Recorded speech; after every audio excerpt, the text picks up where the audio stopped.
রুহু নিলে তো কষ্ট হবেই, কিন্তু রুহুটা নেওয়ার আগে সবচাইতে বড় ভয়ঙ্কর একটা তুফান আছে। ওই তুফানটার নাম হলো সাখরাতুল মাউত। আজরাইল যখন পুলতাকান্দি কালীপুরে তোমার ঘরের দরজার মধ্যে দাঁড়ায় যায়, বলে আব্বা পা থাকবো জমিনে, মাথা থাকবো আসমানে, তুমি দীক্ষা গইবা আপনি কেডা? বলবে আমি তোমার রুহুটা নিতে এসেছি। তখন আমি আজরাইল রে বলবো, আমার নামাজ বাকি আছে, একটু নামাজের সময় দাও। আমার রোজার বাকি আছে, আমাকে একটু রোজার সুযোগ দাও। আমি একটু দান দক্ষিণা করবো, আমার একটু সুযোগ দাও। আজরাইল বলবে না না না না, তোমার কিন্তু সময় এখনো হয় নাই, সময় হবে, আর কিছুক্ষণ বাকি আছে।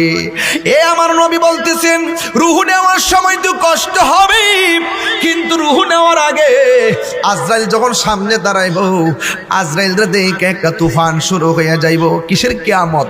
সবচেয়ে বড় কিয়ামত সাখরাতুল মাউতের সময়। কোন মানুষ পায়খানা কইরা বিছানাটা বাসায়া দিবে গো, কোন মানুষ বস্ত্রা পেরা বিছানাটা বাসায়া দিবে, কোন মানুষ চোখগুলা উল্টাইয়া দিবে, কোন মানুষ জিহ্বার মধ্যে কামড় মারবে, কোন মানুষের গলাটা শুকাইয়া যাবে।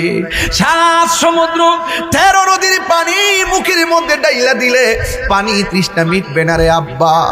এটা কেমন জিনিস? আল্লাহ কয় ইন্নাহু হুয়া ইউবদি ওয়া ইউঈদ, আমি আল্লাহ তোরে বানাইছি বড় মায়া কইরা।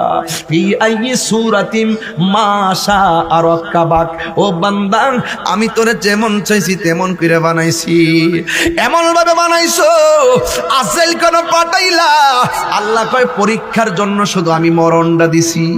তোরা কে আমার স্মরণ করস, কে আমার ডাকস, এই জন্য আমার যুবক ভাইয়েরা নেওয়ার পরে জানাজার ময়দানটাতে নিয়ে লাশটারে শুয়াইব।